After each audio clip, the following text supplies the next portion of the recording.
শিবির ছাত্রলীগের সাথে তলে তলে আতাত করে তাদের ভোটটা শিবির পেয়েছে। হয়েছে যে সরকারি দলের নিজেদের মধ্যে কম্পিটিশন, কারণ শিক্ষার্থীরা নির্বাচন করছে তাদের ক্যাম্পাসের প্রতিনিধি, সেখানে সরকারি স্টেক হোল্ডারের সমস্যা কি? শিক্ষার্থীদের ছাত্রলীগের বিরুদ্ধে রায় দেওয়ার অধিকার রয়েছে এবং শিক্ষার্থীরা যদি মনে করে যে ছাত্রলীগের কর্মকাণ্ড আশাপ্রদ নয়, সেক্ষেত্রে সেই জবাবটিও শিক্ষার্থীরা কিন্তু ব্যালটের মাধ্যমে দিবে। তো সেটি তো আসলে শিবিরের ক্ষেত্রেও একইভাবে প্রযোজ্য ছিল। সমস্ত নিয়ম কানুন অনুসরণ করে ঢাকা বিশ্ববিদ্যালয়ের ধর্মভিত্তিক রাজনীতি নিষিদ্ধ ঘোষণা করা হয়েছিল। বিশ্ববিদ্যালয়ের প্রশাসন কি সেই সিদ্ধান্ত বদলে দিয়েছে? আপনারা গণতান্ত্রিক মূল্যবোধের কথা বলেন, কিন্তু আপনারা তখন আবার শিবির রাজনীতি করতে পারবে না, তাদেরকে পেলে পেটাতে হবে। ইসলামী ছাত্র শিবির এরপরও ঢাকা বিশ্ববিদ্যালয়ে এখন পর্যন্ত অনুষ্ঠিত সকল ছাত্র সংসদ নির্বাচনে ইসলামী ছাত্র শিবিরও কিন্তু অংশগ্রহণ করেছে, তারাও প্যানেল দিয়েছে। এই দমন পীড়নের সময় বাংলাদেশ ছাত্রলীগ যদি নির্বাচনে অংশগ্রহণ করার সুযোগ পেল, সংখ্যাগরিষ্ঠ পদে বাংলাদেশ ছাত্রলীগের কর্মীরাই বিজয়ী হতো। এবং ছাত্রলীগকে অংশগ্রহণ করতে দেয়া হলো না, তারপরেও 75 থেকে 78% ভোট পড়লো এই নির্বাচনে। মানে আমি এই প্রশ্নটা করছিলাম এই কারণেই যে তাহলে ছাত্রলীগ কি ইররিলেভেন্ট?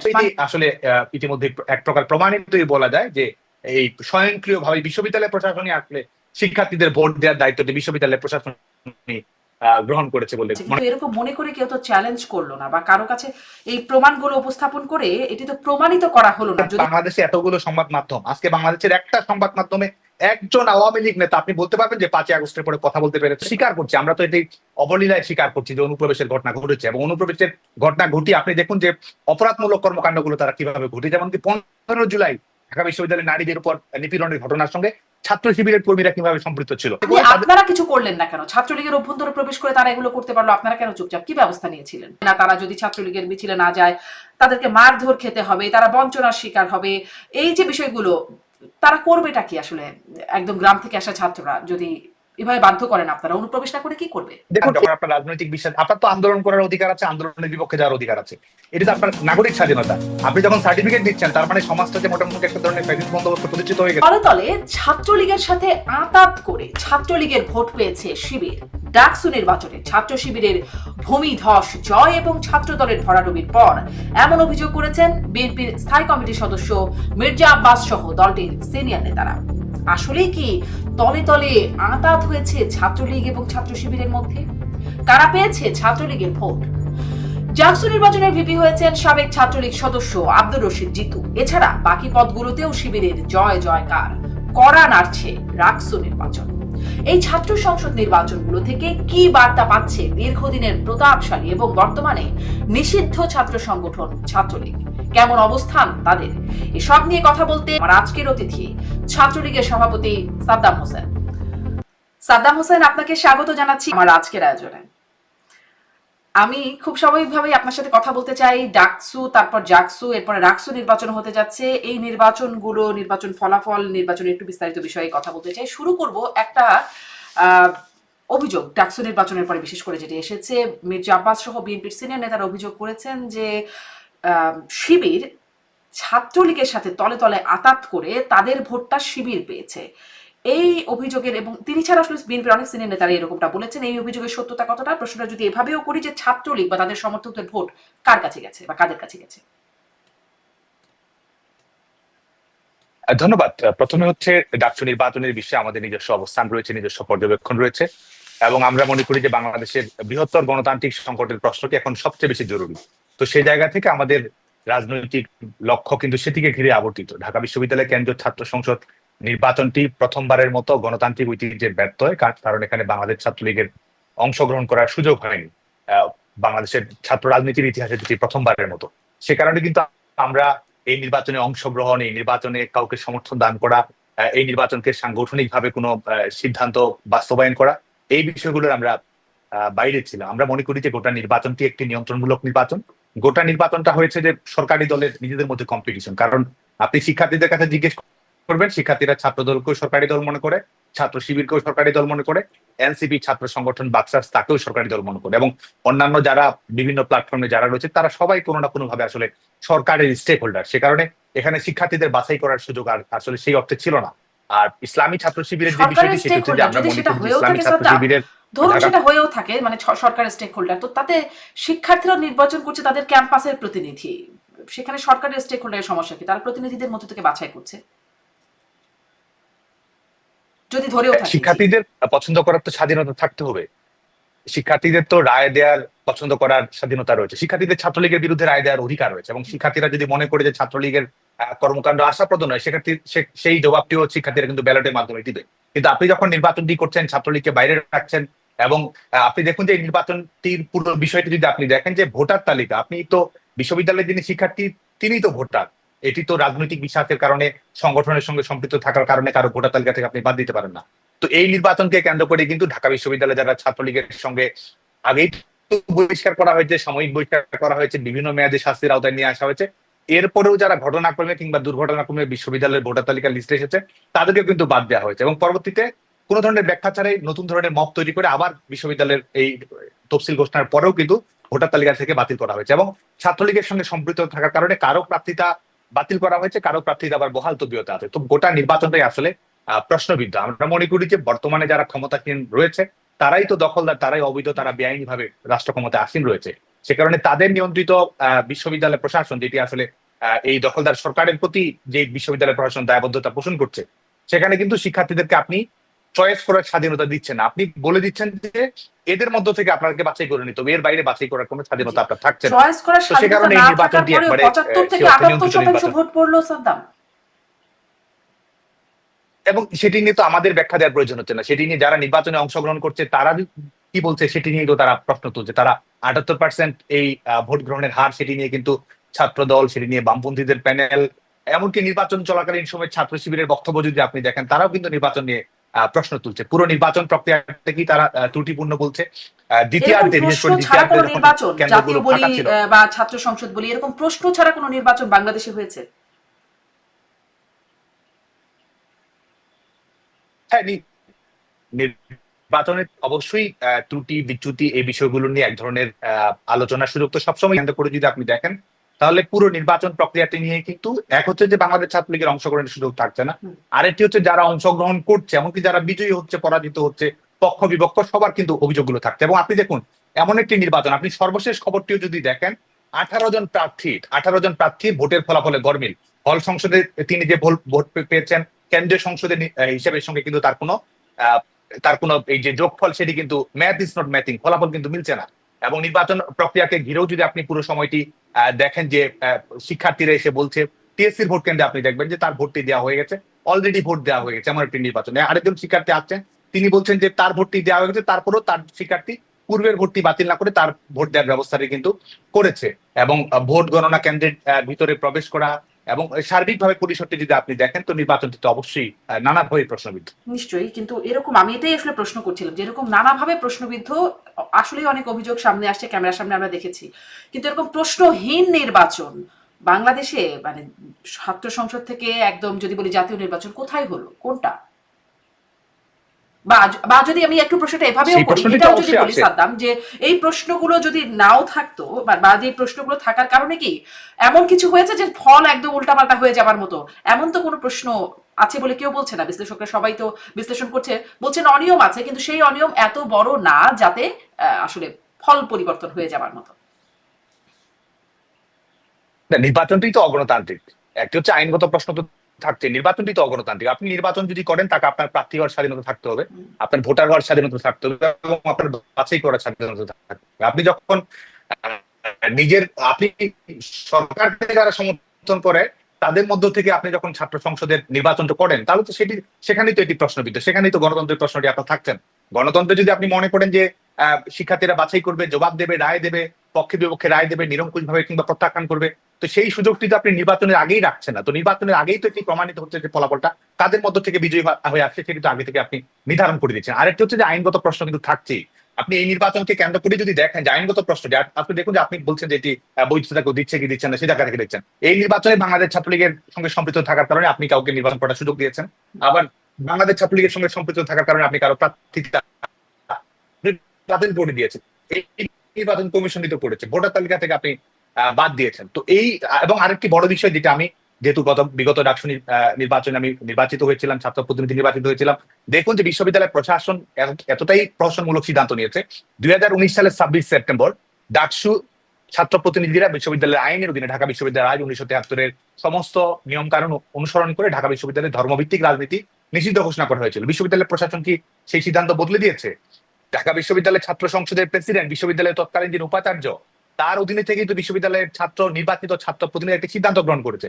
বিশ্ববিদ্যালয় প্রশাসন কি সেই সিদ্ধান্ত বাতিল করেছে? বিশ্ববিদ্যালয়ের প্রশাসন কি সেই সিদ্ধান্ত পরিবর্তন পরিমার্জন এডিট করেছে? সিদ্ধান্ত পরিবর্তন করে? সিদ্ধান্ত তো পরিবর্তন করেনি। সিদ্ধান্ত পরিবর্তন করেনি, অথচ একটা ধর্মভিত্তিক ছাত্র রাজনৈতিক সংগঠনকে কিন্তু নির্বাচন করার দায়িত্ব দিল। তার মানে বিশ্ববিদ্যালয় প্রশাসন কিন্তু নিজের যে আইন প্যানেলের নামটা কিন্তু শিবির ছিল না, ছাত্র শিবির ছিল না, প্যানেল ঐক্যবদ্ধ ছাত্র সংঘ বা এই নামটি সম্ভবত এরকম, বা জোট এরকম একটা নাম। দেখুন, এটি প্যানেলের যে বিষয়টি থাকে যে ছাত্র সংগঠনগুলো নির্বাচন সামনে রেখে এটি প্যানেল অনুযায়ী যে নির্বাচন করতে হবে ছাত্র সংসদের আইন অনুযায়ী, তো সেটিও বলা দেওয়া নেই। এটি বিশ্ববিদ্যালয়টি প্রচলিত থাকা যে একটি ছাত্র সংগঠন যখন নির্বাচন করছে, যাতে করে সাধারণ শিক্ষার্থীদের ইনক্লুশনটা নিশ্চিত করা যায়, এটা দেখতে যেন আরো বেশি অন্তর্ভুক্তিমূলক দেখায়, শিক্ষার্থীদের প্রতিনিধিত্বমূলক দেখায়, যে কারণে এই নামগুলো দেওয়া হয়। এটির মানে এই নয় যে ছাত্র সংগঠনগুলো সমর্থন থাকছে না। সবাই জানে ছাত্র শিবিরের প্যানেল কোনটি, ছাত্র দলের প্যানেল কোনটি, বামপন্থীদের প্যানেল কোনটি, এটি কিন্তু সবার সামনে। আমাদেরকে আরেকটু স্পষ্ট করবেন, যারা হয়তো অনেকেই ভুলে গেছি বা স্মরণ করতে পারি না, যে 19 সালে আপনারা কিভাবে ধর্মভিত্তিক বা শিবিরকে কিভাবে রাজনীতির বাইরে রাখার সিদ্ধান্ত হলো, সেই এটা কি নিয়মটা কি হলো? দেখুন, একটি তো হচ্ছে পূর্ব থেকেই একটি সিদ্ধান্ত ছিল, যেটি রাজনৈতিক কিংবা বলতে পারেন যে সোশ্যাল কন্ট্রাক্ট, যেটি ঢাকা বিশ্ববিদ্যালয়ের পরিবেশ পরিষদ, যেটিও কিন্তু বিশ্ববিদ্যালয়ের একটি আইনানুগ বা শৃঙ্খলাগত কিংবা ছাত্র সংগঠনগুলোর মধ্যে এক ধরনের নিয়ম তৈরি করে দেওয়ার জন্য একটি একটি প্রাতিষ্ঠানিক একটি ফোরাম। সেখানে 90 দশকে ছাত্র শিবিরের রাজনীতি নিষিদ্ধ করার ব্যাপারে সকল ছাত্র সংগঠনের মত এটি হচ্ছে রাজনৈতিক দিক। একটা সামাজিক চুক্তি ছাত্র সংগঠনগুলো, বিশ্ববিদ্যালয় প্রশাসন এবং শিক্ষার্থীদের মধ্যকার চুক্তি, সেটির ব্যত্যয় তো বটেই, কারণ সেই সিদ্ধান্ত ছাত্র সংগঠনগুলো গ্রহণ করেনি। আরেকটি হচ্ছে যে আপনি যেটি জানতে চাচ্ছেন সেটি হচ্ছে 2019 সালের 26 সেপ্টেম্বর ঢাকা বিশ্ববিদ্যালয়, হ্যাঁ অবশ্যই, ঢাকা বিশ্ববিদ্যালয়ের অভ্যন্তরে ধর্মভিত্তিক ছাত্র রাজনীতি বন্ধ করা হয়েছে। এই সিদ্ধান্ত আর বদল করা হয়নি। এটি ছাত্র শিবির সংগঠন হিসেবে কাউকে নিষিদ্ধ করা সেটি নয়, ধর্মভিত্তিক ছাত্র রাজনীতিকে বিশ্ববিদ্যালয়ের অভ্যন্তরে নিষিদ্ধ করা হয়েছে এবং এটি বিশ্ববিদ্যালয়ের গৃহীত সিদ্ধান্ত, ছাত্র প্রতিনিধি এবং বিশ্ববিদ্যালয় প্রশাসনের মধ্যকার গৃহীত সিদ্ধান্ত। আপনি মনে করতে পারেন যে এই সিদ্ধান্তটি পরিবর্তন করা প্রয়োজন কি না, সেটি আপনি অবশ্যই বিবেচনা করতে পারেন, কিন্তু সেই সিদ্ধান্ত তো পরিবর্তন করা হয়নি। সেই সিদ্ধান্ত পরিবর্তন না করেই যখন এই আপনি নির্বাচনটি করেছেন, তো আইনগত প্রশ্ন তো ভবিষ্যতের জন্য অবশ্যই। কিন্তু শিবির তো আসলে ধর্মভিত্তিক, আমি একটু মানে আর্গু করার জন্য বলছি, শিবির তো ধর্মভিত্তিক প্রচারণাও চালান। তাদের প্যানেলে মানে নন মুসলিম ছিলেন যারা, বা তাদের প্যানেলে আরো ডাইভার্সিটি ছিল, শুধু তো ধর্মভিত্তিক প্রচারণা তারা করেছেন, বিষয়টা এমন হয়নি এবার। দেখুন, ইসলামী ছাত্র শিবিরের যিনি সদস্য এবং আপনি তার জানেন যে তাকে শপথ নিতে হয়, তাকে রীতিমতো সমস্ত ধরনের ধর্মীয় আনুষ্ঠানিকতা সম্পন্ন করে কিন্তু দায়িত্ব পালন করতে হয় এবং তাদের দায়বদ্ধতা, আপনি যদি ইসলামী ছাত্র শিবিরের গঠনতন্ত্রটি দেখেন, তাদের দায়বদ্ধতা কিন্তু এক ধরনের ধর্মীয় সমাজ ব্যবস্থার জন্য, শরিয়া আইনের জন্য এবং সেটি প্রতিষ্ঠা করার জন্য।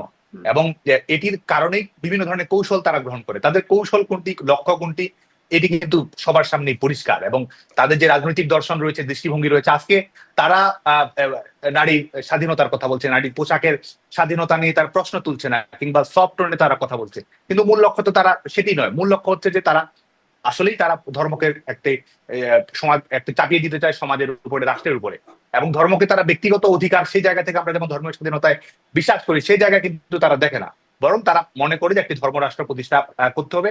এবং আমাদের মানব রাষ্ট্র যে সংবিধান, আপনি দেখুন যে আমাদের সংবিধান তৈরি করেছে মানুষ, তৈরি করেছে আলাপ আলোচনার ভিত্তিতে সেটি তৈরি করেছে, এবং সেই গণতান্ত্রিক বিধিবিধান কিন্তু তাদের মূল লক্ষ্য নয়। তারা তো তাদের সুস্পষ্ট ভাবে আবারও সেই প্রশ্ন, গণতান্ত্রিক বিধিবিধান তাদের মূল লক্ষ্য না, কিন্তু গণতন্ত্রের কোন জামায়াতের দলিল, শিবিরের দলিল। জি, আপনি বলছিলেন যে ছাত্রলীগকে মানে প্রার্থী হবার সুযোগ দেয় নাই, মানে ছাত্র, এটা গণতান্ত্রিক না, আপনি এই প্রশ্ন করছিলেন এই নির্বাচন নিয়ে, এবং ছাত্রলীগকে প্রত্যাখ্যানের সুযোগও আসলে থাকার কথা ছাত্রদের, সেটি আপনি বলছিলেন যে তাহলে এটা গণতান্ত্রিক হতো। তো সেটি তো আসলে শিবিরের ক্ষেত্রেও একইভাবে প্রযোজ্য ছিল। আপনারা কেন তাহলে তাদের বা ছাত্রদেরও সেই গণতান্ত্রিক অধিকারটা থেকে তাদেরকে বঞ্চিত করলেন? ছাত্রদের মধ্যে যে এখন অনেকেই আসলে শিবিরকে পছন্দ করছে, ভোট দিতে চাইছে বা চেয়েছিল হয়তো আগে, সেটা তো আপনাদের কারণে হয়ে উঠতে পারে নাই, তাই নয় কি? হচ্ছে এটা যে প্রতারণার বিষয়, আপনি একটি বিশ্বাস করেন একটি, বলবেন আরেকটি, আপনার মূল লক্ষ্য একটি, আপনি কৌশল হিসেবে বলছেন একটি, আপনি শিক্ষার্থীদের সামনে বিভ্রান্তি, আমি যেটি বিশ্বাস করি আমি শিক্ষার্থীদের সামনে সেটি উপস্থাপন করি, এটি তো আমাদের নৈতিক দায়িত্ব, আমার নাগরিক দায়িত্ব।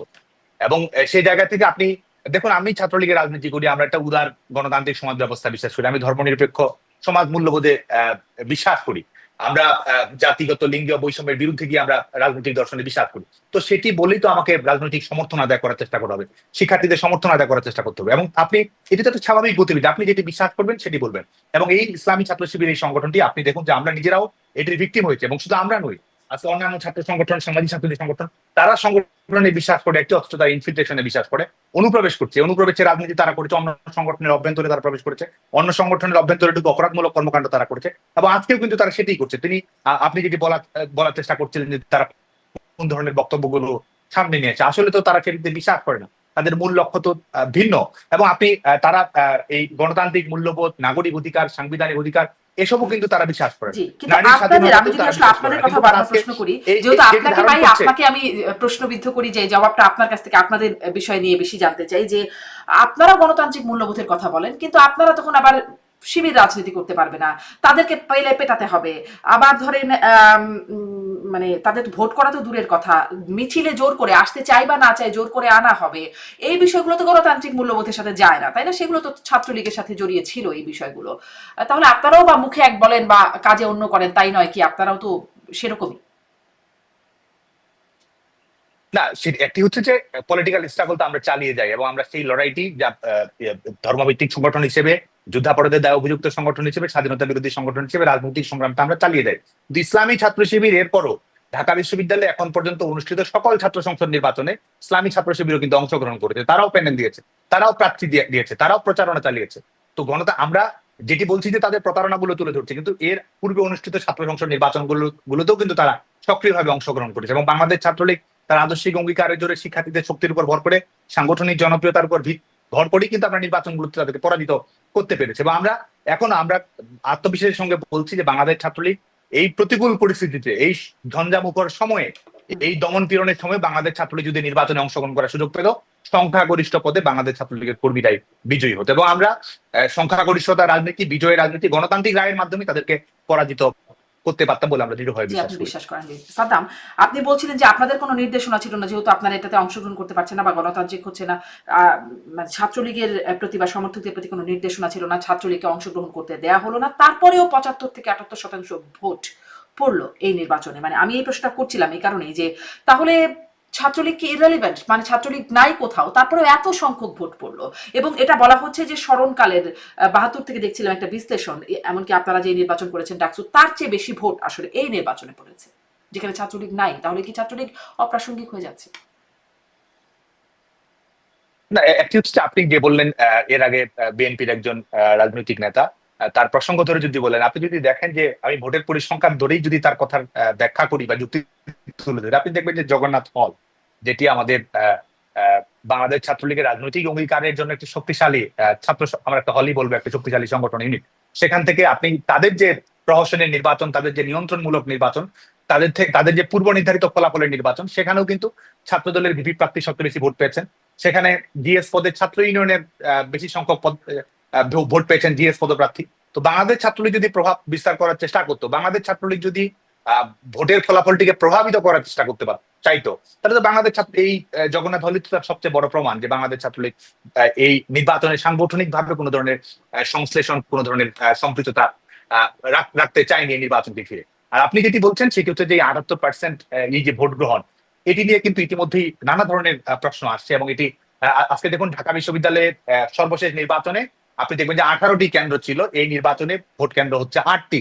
আপনি দেখবেন যে ভোটের সময়সীমা গতবারে আমাদের মনে আছে, এবং এবারে আপনি যদি পত্রিকাগুলোর প্রতিবেদন দেখেন, দুপুরের পরে ঢাকা বিশ্ববিদ্যালয়ের ভোট কেন্দ্রগুলোতে কিন্তু শিক্ষার্থীর সংখ্যা উপস্থিতি সেই অর্থে ছিল না, কিন্তু তারপরেও কিন্তু ভোটের সংখ্যাটি 78% হয়েছে। আপনি যদি জাকসুর ইলেকশনের সঙ্গে যদি দেখেন, সেখানে 11-12 হাজার ভোটার, ঢাকা বিশ্ববিদ্যালয়ে 39,000 ভোটার, সেখানে কিন্তু বেশিরভাগ শিক্ষার্থী সেখানে আবাসিক রয়েছে, সেখানে বুথের সংখ্যা বেশি, সেখানে কেন্দ্রের সংখ্যা বেশি, এবং শুধু তাই নয়, সেখানে আপনার 2 ঘন্টা 5টা থেকে সময়সীমা 7টা পর্যন্ত নিয়ে যাওয়া হয়েছে, তারপরেও কিন্তু সেখানে ভোটের পরিমাণ আপনি দেখবেন যে 67% দেখানো হয়েছে, অথচ ঢাকা বিশ্ববিদ্যালয় সেখানে 78%-এ পরিণত হয়েছে।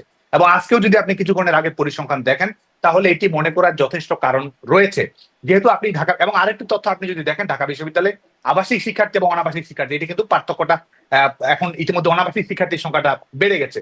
দুপুরের পর থেকে যেখানে শিক্ষার্থীর সংখ্যা যথেষ্ট সংখ্যক ছিল না, সেখানে 78% ভোট নিয়ে কিন্তু স্বাভাবিকভাবে একটি প্রশ্ন রয়েছে, এবং হল সংসদ, কেন্দ্রীয় সংসদের নির্বাচনের ফলাফলে যে তারতম্যটি দেখা গেছে, তো এটি আসলে ইতিমধ্যে এক প্রকার প্রমাণিতই বলা যায় যে এই স্বয়ংক্রিয়ভাবে বিশ্ববিদ্যালয় প্রশাসনই আসলে শিক্ষার্থীদের ভোট দেওয়ার দায়িত্বটি বিশ্ববিদ্যালয় প্রশাসন গ্রহণ করেছে বলে মনে করা যথেষ্ট কারণ আছে। জি, আপনারা বলছেন মনে করার যথেষ্ট কারণ আছে, কিন্তু এরকম মনে করে কেউ তো চ্যালেঞ্জ করলো না বা কারো কাছে এই প্রমাণগুলো উপস্থাপন করে এটি তো প্রমাণিত করা হলো না। যদি তাই হয়ে থাকে, যারা হারলেন তারা কেন এটি প্রমাণ করলেন না? অভিযোগ উপস্থাপন করেছেন, আপনার সাথে আমি একমত, দেখেছি আমরা গণমাধ্যমে সেটি, কিন্তু কেউ তো প্রমাণ করলেন না যে এরকম। এবং শিবিরের প্যানেল থেকে যারা জয়ী হয়েছেন, আমার এই অনুষ্ঠানে কথা বলছেন, আমি এই প্রশ্ন করছিলাম যে এমন অভিযোগ করেছেন যারা পরাজিত হয়েছেন, তিনিও ঠিক একই উত্তর আমাকে দিয়েছিলেন যে কেউ তো প্রমাণ নিয়ে হাজির হলেন না, কেউ প্রমাণ করুক তারপরে আমরা মেনে নেব।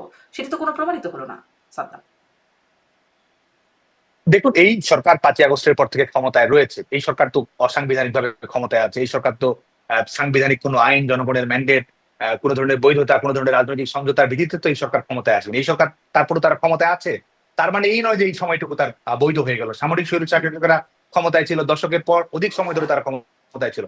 তার অর্থ এটি নয় যে তারা তাদের ক্ষমতা গ্রহণটি বৈধ হয়ে গেল, তাদের প্রক্রিয়াটি বৈধ হয়ে গেল, তাদের যে যে প্রহসনের নির্বাচন তারা দেখা যাচ্ছে মঞ্চস্থ করছে সেটি বৈধতা অর্জন করে যাচ্ছে। আমরা মনে করি যে যেহেতু রাষ্ট্রযন্ত্রকেই তারা দখল করে নিয়েছে, রাষ্ট্রযন্ত্রকেই তারা ব্যবহার করছে, বিশ্ববিদ্যালয়ের প্রশাসনগুলোকে তারা সেটি ব্যবহার করছে এবং সেটি চাপিয়ে দেওয়ার চেষ্টা করছে। তো এক ধরনের দমনমূলক পরিবেশের মধ্যে আপনার যখন কথা বলারই কোনো স্বাধীনতা নেই, আজকে বাংলাদেশের অভ্যন্তরে সরকারের একজন যদি বিরোধিতা করে টক শোতে অংশগ্রহণ করে, লাইভে প্রোগ্রাম করার কথা, বিরোধী মতের কোনো ঠাই দিচ্ছে না বাংলাদেশে। আপনার একমাত্র, আপনি যদি সরকারকে সমর্থন করতে পারেন, সেটি যদি আপনি প্রমাণ করতে পারেন, তারপরে আপনার টুকটাক সমালোচনা, টুকটাক বিরোধিতা, টুকটাক অভিযোগ উত্থাপন করার স্বাধীনতা থাকছে। তো আপনি তো বিরোধী মতকে কোনো ধরনের স্পেস দিচ্ছেন না, প্রমাণ উত্থাপন করার মতো কোনো পরিবেশ দিচ্ছেন। তো সেটি তো আসলে প্রমাণিত। তারা আজকে সমস্ত কিছু দখলে রেখে, সমস্ত কিছু কবজায় রেখে এবং দমন পীড়নের স্টিম রোলার চালিয়ে আবার তারাই বলবে যে প্রমাণের দায়িত্বভার অন্যদেরকে গ্রহণ করতে হবে, তাহলে আসলে আমি মনে করি সেটি সুবিবেচনা করার কোনো বিষয় নয়। জি, এই যে প্রহসন করে ক্ষমতা দখল করে রাখার কথা বলছেন, এই ঠিক আমি মনে হচ্ছিল যে এই কথাগুলো একই রকম ভাবে আগে শুনতাম যখন আওয়ামী লীগ ক্ষমতায় ছিল, এবং তখন বলা হতো প্রহসনের নির্বাচন করে আওয়ামী লীগ ক্ষমতা দখল করে রেখেছে। একবার না দুইবার না, মানে একাধিকবার এভাবে চলে যাচ্ছিল, এবং সামনে আরো কতদিন থাকতো সেটিরও কোনো ইয়াত্তা ছিল না। এই একই রকম অভিযোগগুলো কিন্তু যখন আওয়ামী লীগ ক্ষমতায় ছিল, ঠিক একই কথা আপনিও নিশ্চয়ই শুনেছেন সাদ্দাম। না, দেখুন, সুস্পষ্ট ভাবে পার্থক্য রয়েছে। কারণ আপনি গণতান্ত্রিক পথ পরিক্রমায় ত্রুটি বিচ্যুতি নেই সেটা আমি বলবো না। সরকারের হোক, রাজনৈতিক দলের হোক, আমাদের হোক, ছাত্র সংগঠন হিসেবে হোক, অবশ্যই সীমাবদ্ধতা আছে, অবশ্যই ত্রুটি বিচ্যুতি আছে, অবশ্যই পারফরমেন্স নিয়ে আসার জায়গা রয়েছে, অর্জনের জায়গা রয়েছে, আবার মানুষের কষ্টেরও হয়তো জায়গা থাকতে পারে। কিন্তু আপনি দেখুন যে আপনি যদি পার্থক্যটা করেন অন্যান্য সময়ের সঙ্গে, এক, নির্বাচনটি উন্মুক্ত ছিল কিনা, নির্বাচনের সুযোগটি সবার জন্য উন্মুক্ত ছিল কিনা, সব সময় ছিল। সেটি বিএনপি নির্বাচনে কখনো অংশগ্রহণ করেছে, কখনো করেনি, এটি রাজনৈতিক সিদ্ধান্তের বিষয়। আজকে কিন্তু আওয়ামী লীগকে নিষিদ্ধ করা হয়েছে, আপনি কিন্তু আওয়ামী লীগকে নির্বাচনের আগে আপনার নির্বাচনে অংশগ্রহণ করার সুযোগটি আপনি বন্ধ রেখেছেন। ঠিক এই মুহূর্তে কারাবন্দী সংসদ সদস্যের সংখ্যা শতাধিক। আপনি যদি দেখেন বাংলাদেশের, এমনকি আইন করে বলে দেওয়া হয়েছে, আপনি দেখুন যে আপনি নিজেই সংবাদ মাধ্যমের সঙ্গে সম্পৃক্ত আছেন, আপনার নিজের সংবাদ মাধ্যমেই আমাদের আওয়ামী লীগ হোক, অন্যান্য রাজনৈতিক দল হোক, কত মানুষ এসে কত কথা বলে গেছে। আজকে বাংলাদেশে এতগুলো সংবাদ মাধ্যম, আজকে বাংলাদেশের একটা সংবাদ মাধ্যমে একজন আওয়ামী লীগ নেতা আপনি বলতে পারবেন যে 5ই আগস্টের পরে কথা বলতে পেরেছে? অথচ আপনার কর্মসূচিতে, আপনার প্রোগ্রামে কতজন এসেছে? আজকে আপনি আইন করে বলে দিয়েছেন, সন্ত্রাস বিরোধী আইন অনুযায়ী, এমন কিছু তো আমরা নই, আমরা যারা রাজনৈতিক কর্মী, আপনি যদি আওয়ামী লীগের পক্ষে যায়, কিংবা এই আওয়ামী লীগের পক্ষে কোনোভাবে যে আপনি যদি সংবাদ করেন, আপনি যদি লেখেন সন্ত্রাস বিরোধী আইন অনুযায়ী, আপনিও কিন্তু একজন সন্ত্রাসী। আপনার নামেও কিন্তু যাত্রাবাড়ি থানায় মামলাটা হওয়ার সুযোগটা কিন্তু থাকছে। এবং যারা টুকটাক এর মধ্যে 2-3 জন কথা বলছে, কথা বলার পরের দিন কিন্তু কারাবন্দী হতে হচ্ছে। প্রেস, ঢাকা রিপোর্টার ইউনিটিতে তিনি কথা বলতে গেছেন, তারা তো আওয়ামী লীগ করেন না, তারা সিভিল সোসাইটির অংশ, তারা ন্যূনতম কথা বলতে এবং সত্যি কথা বলার সুযোগ পায়নি, অনুষ্ঠানটি আয়োজন করার চেষ্টা করছে, তাদেরকেও কিন্তু কারাগারে যেতে হয়েছে। 4 লাখ নেতাকর্মী এই বিগত 12 মাস সময়ের মধ্যে তারা কারাবন্দী হয়েছে। তো পার্থক্যটি কিন্তু সুস্পষ্ট। এবং এই মবের কারণে সহিংসতার যে ঘটনাগুলো ঘটেছে, হত্যাকাণ্ডের শিকার হচ্ছে, কথা বলার স্বাধীনতায় হস্তক্ষেপ হচ্ছে, কিন্তু সাদ্দাম, মানে আপনাদের সময় কেন কিশোর মুশতাকদের কথা তো আমরা ভুলে যাই নাই, যে একটা কার্টুন এঁকেছেন, একটু লিখেছেন, তাদেরকে জামিন না দিয়ে একজন তো মারাই গেলেন জেলখানায়, জামিন না পেতে পেতে, মানে আবেদন করতে করতে 7 বার বা 8 বার জামিনের আবেদন। দেখুন দেখুন দেখুন জি, আমি যে উদাহরণগুলো তুলে ধরলাম, এটি কিন্তু পার্থক্যগুলো তুলে ধরার জন্যই, যে বর্তমানে এটি ছিল এবং 2008 থেকে 2024 সালের বাস্তবতা এটি ছিল, 2024 সালের 5ই আগস্ট পরবর্তী বাস্তবতা এই সুযোগগুলো নেই। এর বাইরে ব্যত্যয় ঘটেনি, আইনের অপপ্রয়োগ ঘটেনি, রাজনৈতিক ভাবে অনেক সময় আমরা সঠিক সিদ্ধান্ত প্রয়োগ করতে পারেনি, সেটি কিন্তু আমি বলিনি, সেটি বলিনি। অবশ্যই সেটি ঘটেছে, সেই জায়গায় সেই সীমাবদ্ধতা অবশ্যই রয়েছে। কিন্তু যদি আপনি দেখেন যে বর্তমান সার্বিকভাবেই রাষ্ট্র ব্যবস্থা একটা ফ্যাসিস্ট রাষ্ট্র ব্যবস্থায় পরিণত হয়েছে, এক ধরনের ফ্যাসিবাদী বন্দোবস্ত তারা গ্রহণ করেছে, যেখানে আপনার এই কোনো কিছু করার স্বাধীনতা আপনার থাকছে না। আজকে এই পার্থক্যটির কারণেই আমরা মনে করি যে বাংলাদেশের গণতান্ত্রিক পথ চলা যেটি আমরা এই অনেক সংকট, অনেক সীমাবদ্ধতা, অনেক চ্যালেঞ্জ কিংবা ত্রুটি বিচ্যুতি নিয়েও যে গণতান্ত্রিক পথ আমরা পাড়ি দিচ্ছিলাম, আজকে সে বাংলাদেশের গণতন্ত্রকেই সম্পূর্ণভাবে কুক্ষিগত করা হয়েছে। সাদ্দাম, আপনি বলছেন যে ফ্যাসিবাদী রাষ্ট্র ব্যবস্থা একরকম কায়েম করছে বাংলাদেশে, এমন হয় আওয়ামী লীগ ছাড়া আর বাকি সব দল মানে আওয়ামী লীগকে ফ্যাসিবাদী রাষ্ট্র ব্যবস্থা কায়েম করার জন্য অভিযুক্ত করছে। আমি একটু আবারও ডাকসু নির্বাচনের প্রসঙ্গে আসি এবং জাকসু তারপরে রাকসু নির্বাচন হবে সেদিকটা একটু কথা বলি যে শিবিরের আপনাদের মানে ছাত্রলীগের মধ্যে গুপ্ত থাকার যে অভিযোগটা, সেটি এখন আবার খুব জোরে সোরে উচ্চারিত হচ্ছে। আমরা এমনকি এখন যিনি ভিপি নির্বাচিত হয়েছেন সাদেক কায়েম, তিনি ছাত্রলীগের মিছিলে গেছেন, তিনি শেখ হাসিনার নামে স্লোগান দিয়েছেন, এই বিষয়গুলো নিয়ে প্রশ্নবিদ্ধ হচ্ছে। আপনি তাকে কিভাবে চিনতেন? ছাত্রলীগের সাথে তার সম্পৃক্ততা কেমন ছিল? এটাই তো বলে যে দেখুন, ছাত্রলীগের অভ্যন্তর অনুপ্রবেশ করছে। ছাত্রলীগ করার কারণে আপনি দেখুন সাদিক কায়েমের প্রার্থিতা নিয়ে কি প্রশ্ন এসেছে? সাদিক কায়েমের তো ছাত্রলীগের মিছিলে অংশগ্রহণ করার, স্লোগানে অংশ নেওয়ার ভিডিও, অডিও সবকিছু ধরেছে, তার প্রার্থিতা কি বাতিল হয়েছে? অথচ আরেকজনের প্রার্থিতা কিন্তু ঠিকই বাতিল হয়েছে। যিনি নির্বাচিত হয়েছেন, প্রহসনের নির্বাচন হোক, নিয়ন্ত্রণের নির্বাচন হোক, তাদের যে নৈতিকতার মানদণ্ড, তারা যে নিয়ম কানুন সাদিক প্রার্থিতা কি বাতিল হয়েছে? আপনি আমাকে একটু বলে দেন কার প্রার্থিতা বাতিল হয়েছে? আপনি যেটি নিয়ে রিড করা হয়েছে, জুলিয়াস সিজারের প্রার্থিতা বাতিল করা হয়েছে। একই ইলেকশনে ভিপি পদে একজনের প্রার্থিতা বাতিল করা হয়েছে, আরেকজনকে ভিপি হিসেবে ঘোষণা করা হয়েছে।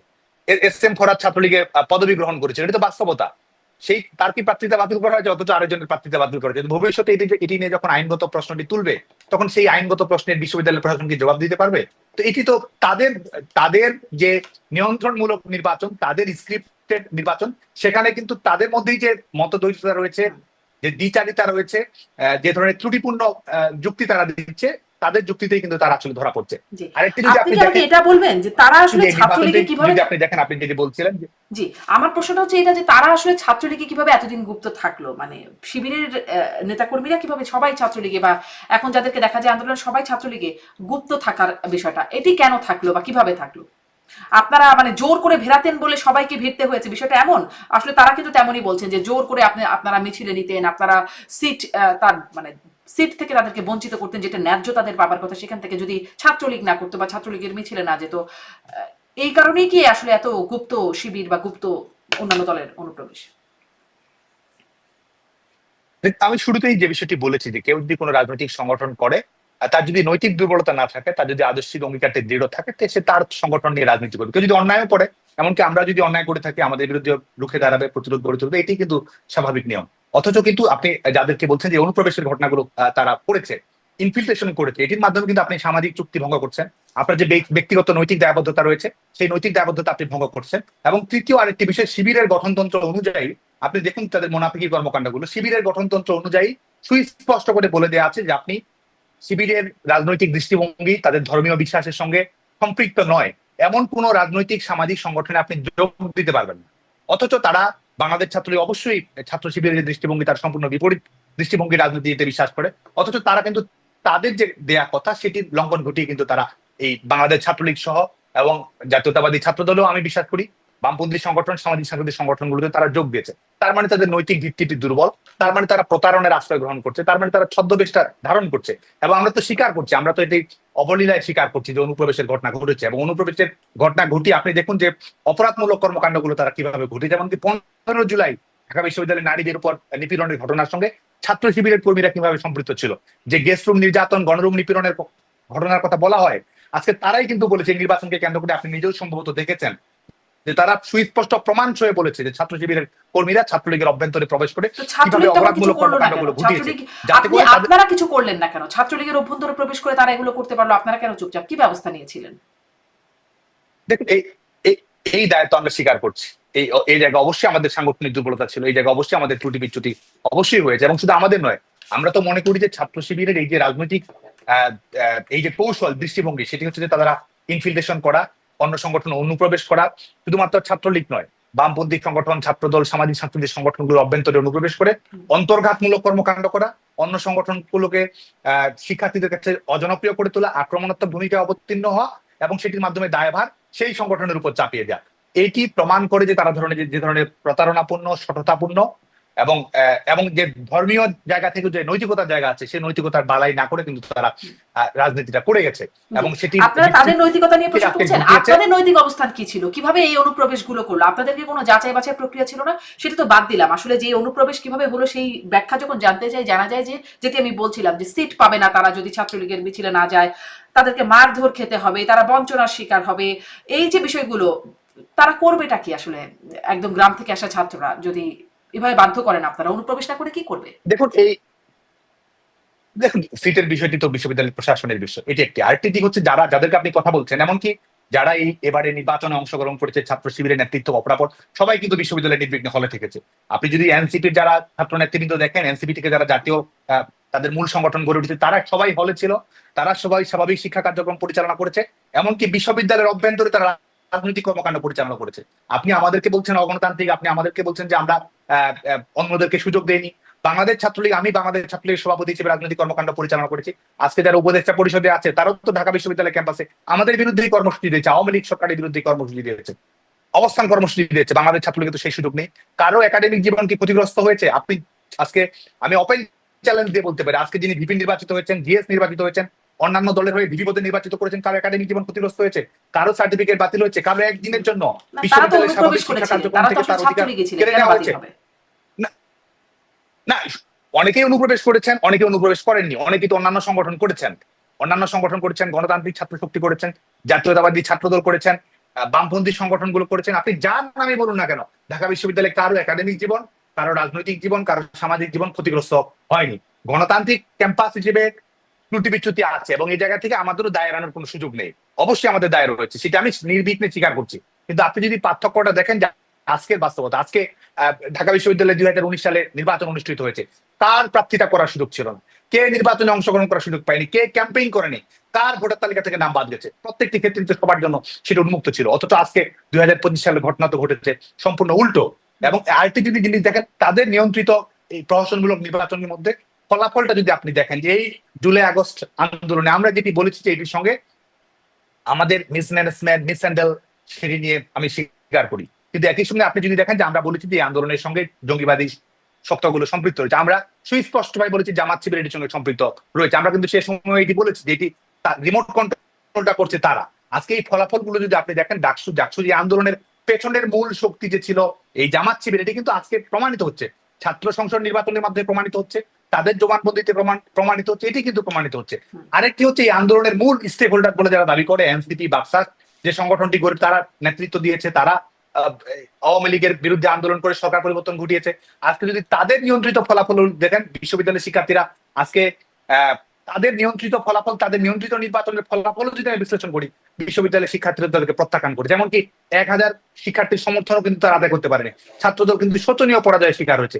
এটির মাধ্যমে প্রমাণিত হয় যে যারা আজকে রাষ্ট্রীয় ক্ষমতার দাবিদার, যারা আজকে সংবিধান, সেকেন্ড রিপাবলিক, জনগণের ম্যান্ডেট পেয়েছে দাবি করে, তাদেরও যে জনগণের ম্যান্ডেট নেই, তাদের নিয়ন্ত্রিত নির্বাচনের প্রমাণ করে তাদের জনগণের ম্যান্ডেট নেই, পক্ষান্তরে এটিও কি প্রমাণ করে তাহলে জামাত বা শিবিরেরই জনগণের মানে ম্যান্ডেট আছে? কারণ তারা তো আবার ভূমিধস জয় পাচ্ছে ডাকসুতে। আপনি যেহেতু বলছিলেন যে তারা পারে নাই, অতএব তাদের যে জনপ্রিয়তা নেই বা ম্যান্ডেট নেই সেটি প্রমাণিত হয়েছে, তাহলে শিবিরের এই জয় জয়কার তাদেরও ম্যান্ডেট প্রমাণ করছে কিনা, এটি প্রশ্ন। এটি আমি কিন্তু এটি রেখেই বলছি যে তাদের নিয়ন্ত্রিত নির্বাচন, প্রহসনমূলক নির্বাচন, এই মানদণ্ডগুলো অক্ষুণ্ণ রেখে আমি কথাগুলো বলছি। এখন দ্বিতীয় যে বিষয়টি হচ্ছে ছাত্র শিবিরের এই নির্বাচনী বিজয়, তারা যেটি বলছে ল্যান্ডস্লাইড বলার চেষ্টা করছে, এটির পেছনে অনেকগুলো প্রেক্ষাপট রয়েছে। এটি আমি সরলীকরণ করে কোন উত্তর দিব সেটাই মনে করি না। এক হচ্ছে যে আপনি যদি রাজনীতিটা দেখেন, ছাত্র শিবিরের রাজনৈতিক স্টাইলটা যদি দেখেন, এক হচ্ছে অনুপ্রবেশের রাজনীতি, আপনি যেটি বলেছেন আমিও সেটি স্বীকার করেছি। আরেকটি হচ্ছে যে এই ওয়েলফেয়ার পলিটিক্স এর নাম করে শিক্ষার্থীদেরকে বিভ্রান্ত করা, প্রতারণার আশ্রয় গ্রহণ করা, এবং এই বিষয়গুলো রয়েছে। আরেকটি হচ্ছে যে আপনি এই নির্বাচনে মূলধারা ছাত্র সংগঠনগুলো তাদের যে বাংলাদেশ ছাত্রলীগ যেখানে নির্বাচনের বাইরে রয়েছে, এর বাইরে মূলধারার ছাত্র সংগঠনগুলো হিসেবে যারা এসেছে, তারা যে শিক্ষার্থীদের কাছে বিকল্প হিসেবে আসতে পারেনি, স্বতন্ত্র ধরে রাখতে পারেনি, শিক্ষার্থীদের আস্থা ধরে রাখতে পারেনি, এটি একটি বিষয় রয়েছে। আরেকটি হচ্ছে বাংলাদেশ ছাত্রলীগ। আপনি সর্বশেষ নির্বাচনের 25টি পদের মধ্যে 23টি পদে বাংলাদেশ ছাত্রলীগের কর্মীরা বিজয়ী হয়েছে। বাংলাদেশ ছাত্রলীগের কর্মীরা না থাকার কারণে যে ধরনের সাংগঠনিক শূন্যতা তৈরি হয়েছে, যে ধরনের শিক্ষার্থীদের মধ্যে বিকল্পহীনতা তৈরি হয়েছে, যেটির একটি প্রতিফলন আপনি দেখতে পাবেন যে স্বতন্ত্র প্রার্থীর জয় জয়কার এবারের নির্বাচনে আপনি যদি দেখেন, যে নির্বাচনে স্বতন্ত্র প্রার্থীরা কিন্তু নির্বাচনে এমনকি মূলধারা ছাত্র সংগঠনগুলোর তুলনায় তারা ভালো ফলাফল করেছে। আপনি যদি দেখেন যে তারা 4,000, 5,000, 6,000 ভোট পেয়েছে, জাহাঙ্গীরনগর বিশ্ববিদ্যালয়ে ভিপি পদে নির্বাচিত হয়েছে।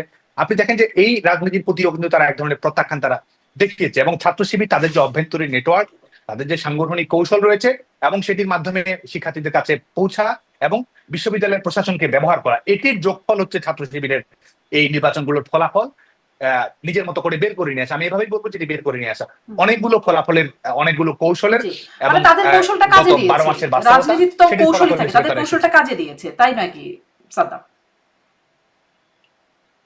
আমি সবগুলো ফ্যাক্টরকে একসঙ্গেই বলবো। এক হচ্ছে যে বিশ্ববিদ্যালয় প্রশাসনের প্রত্যক্ষ সহযোগিতা, বাংলাদেশ ছাত্রলীগের নির্বাচনে অংশগ্রহণ না করার কারণে সাংগঠনিক শূন্যতা, মূলধারার ছাত্র সংগঠনগুলো শিক্ষার্থীদের আস্থা হিসেবে প্রতিফলিত হিসেবে নিজেকে প্রমাণিত করতে না পারা, তাদের দীর্ঘদিনের প্রস্তুতি, তাদের অর্থায়নের রাজনীতি, এবং এই ছাত্র রাজনীতি এবং বিশ্ববিদ্যালয়কে ক্যাম্পাস কেন্দ্র করে তাদের যে ইকোসিস্টেম, তাদের কোচিং নির্ভর ছাত্র রাজনীতি, তাদের আর্থিক সহযোগিতা রাজনীতি, এটির মাধ্যমে শিক্ষার্থীদের সামাজিক ভাবে প্রভাবিত করার চেষ্টা করা, জামায়াতের পুরো নেটওয়ার্ক ব্যবহার করা, এবং এটির মাধ্যমে ওয়েলফেয়ার পলিটিক্স এর মাধ্যমে শিক্ষার্থীদের কাছে যাওয়ার চেষ্টা করা, এবং ভর্ণিতার আশ্রয় গ্রহণ করা, প্রতারণার আশ্রয় গ্রহণ করা। আপনি বিশ্বাস করেন এক ধরনের উগ্রবাদী রাজনীতিতে, বিশ্বাস করেন ধর্মীয় রাজনীতিতে, অথচ আপনি শিক্ষার্থীদের কাছে যাচ্ছেন, আপনি এক ধরনের লিবারেলিজমের তকমা, উদার রাজনীতির তকমা নিয়ে আপনি যাচ্ছেন। আপনি বিশ্বাস করেন নারীদেরকে গৃহবন্দী করার ক্ষেত্রে, নারীর পোশাকের স্বাধীনতা আপনি বিশ্বাস করেন না, অথচ আপনি যখন যাচ্ছেন তখন আপনি নারীর স্বাধীনতার কথা বলছেন। তো একটি নির্বাচনের বিভ্রান্ত করা সম্ভব, কিন্তু আমি মনে করি যে এটি আসলে আলটিমেটলি এটি ফলাফল দেবে না। শিক্ষার্থীরা এটির বিরুদ্ধে সচেতন হবে, রাজনৈতিক ভাবে জবাব দেবে, নারীরা আমাদের রুখে দাঁড়াবে, কারণ এই ছাত্র শিবির নির্বাচনে বিজয়ী হয়েছে। মোরাল পুলিশিং তারা ক্যাম্পাসে বাড়ানোর চেষ্টা করবে, শিক্ষার্থীদেরকে ধর্মীয় ভাবে ব্যবহার করার চেষ্টা করবে, এবং সেটির মাধ্যমে আমাদের সমাজের গতিটাকে পশ্চাৎবর্তী করার চেষ্টা তারা করবে, এবং এটির মাধ্যমে আলটিমেটলি শিক্ষার্থীরা রুখে দাঁড়াবে, জবাব দেবে, এবং সাধারণ শিক্ষার্থীরা নিজের মতো করে ফয়সালা করবে, এটি আমি বিশ্বাস করি। শিক্ষার্থীরা রুখে দাঁড়াবে, জবাব দিয়ে ভবিষ্যৎ মানে ফিউচার টেন্সে বলছেন। যা দেখলাম এখন তাতে দেখা যাচ্ছে ভোটার 39,874, তার মধ্যে 29,821 জন ভোট দিয়েছেন, মানে বেশ ভালো সংখ্যক ভোট স্মরণকালের মধ্যে। এটা আমি বলছিলাম যে ভালো ভোট পড়েছে। একটু আসি যে জাকসু নির্বাচনে যিনি নির্বাচিত হলেন ভিপি, তাছাড়া আবার ওই বাকি সব প্যানেলে শিবিরের জয় জয়কার, হয়তো কিছু দু একটা স্বতন্ত্র, আর বাকি সবে শিবিরের জয় জয়কার। জিতু হলেন ভিপি, তিনি সাবেক ছাত্রলীগার, এবং তিনি গণ অভ্যুত্থানের সময় ছাত্রলীগ ছেড়ে এসেছেন, ছাত্রলীগের মারও খেয়েছেন তিনি। তার সাথে কি এখন আপনাদের যোগাযোগ আছে ছাত্রলীগ হিসেবে? দেখুন, একটি মজার কথা হচ্ছে যে সে হয়তো ঢাকা বিশ্ববিদ্যালয়ের প্রশাসন যদি নির্বাচনে তদারকির দায়িত্ব থাকতো, তার হয়তো প্রার্থিতা থাকতো না ঢাকা বিশ্ববিদ্যালয়ের যে মানদণ্ড অনুসরণ করেছে, কারণ ছাত্রলীগের কর্মী হওয়ার কারণে তারও প্রার্থিতা বাতিল হয়ে যাওয়ার কথা। আর আমরা এখন যেটি করছি, অংশগ্রহণ করেছেন না, ছাত্রলীগের পত্রিকা তার রয়েছিল, ছাত্রলীগের পত্রিকা রয়েছে, সাংগঠনিক ভাবে বাংলাদেশ ছাত্রলীগের সবাই গুপ্ত হিসেবে সবাই দেখলাম, শিবিরের সবাই, এনসিপির অনেকেই ছাত্রলীগে উল্লেখযোগ্য নেতারা। সে কারণেই তো বিশ্ববিদ্যালয় প্রশাসনকে একই মানদণ্ড তো সবার ক্ষেত্রে অনুসরণ করে। যারা আসলে ওই গণ অভ্যুত্থানে প্রমাণ করে আসতে পেরেছে তারা ছাত্রলীগ থেকে বাদ হয়ে গেছে, আর যারা গণ অভ্যুত্থানে ঠিক প্রমাণ করতে পারেনি তারা মানে ছাত্রলীগ হিসেবেই ধরে নেওয়া হচ্ছে। এটাই মনে হয় মানদণ্ড। এই সার্টিফিকেট তারা দিচ্ছে। যখন আপনার সামাজিক বিশ্বাস, যখন আপনার রাজনৈতিক বিশ্বাস, আপনার তো আন্দোলন করার অধিকার আছে, আন্দোলনের বিপক্ষে যাওয়ার অধিকার আছে, এটা তো আপনার নাগরিক স্বাধীনতা। আপনি যখন সার্টিফিকেট দিচ্ছেন, তার মানে সমাজটাতে মোটামুটি একটা ধরনের ফ্যাসিস্ট বন্দোবস্ত প্রতিষ্ঠিত হয়ে গেছে, সেটির কিন্তু একটি প্রমাণ যে আপনি সেই সার্টিফিকেটটা তারা দিবে, সেই সার্টিফিকেটটা দেওয়ার পরে আপনার রাজনৈতিক অধিকার আছে, সেই সার্টিফিকেটটা দেওয়ার পর আপনি বিরোধিতা করতে পারবেন, সেই সার্টিফিকেটটা পাওয়ার পরে আপনি প্রার্থীতে অংশগ্রহণ করতে পারবেন। তো আপনি যেটি বলছিলেন সেটি হচ্ছে যে আমরা বাংলাদেশের শিক্ষার্থীদের সঙ্গে আমাদের সম্পৃক্ততা রয়েছে। আমরা সাধারণ শিক্ষার্থীদের সঙ্গে এখনো আমরা যোগাযোগ রক্ষা করি, এবং শিক্ষার্থীদের পাশে থাকা, তাদের ঐক্যবদ্ধ করা, এমনকি প্রগতিশীল ছাত্র সংগঠনগুলোর সঙ্গে আমাদের যোগাযোগ রয়েছে।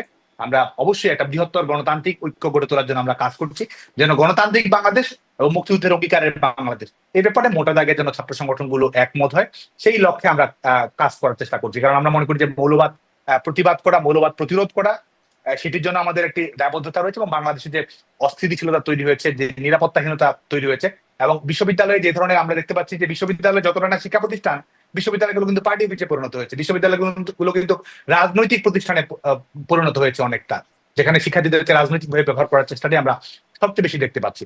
তো যে কারণে অবশ্যই, এবং আপনি যদি লেজুর ভিত্তিক ছাত্র রাজনীতি, যেটি নিয়ে সবাই কম বেশি সমালোচনা করে, সেটি নিয়ে অবশ্যই আমাদের জায়গা থেকে সমালোচনার জায়গা রয়েছে।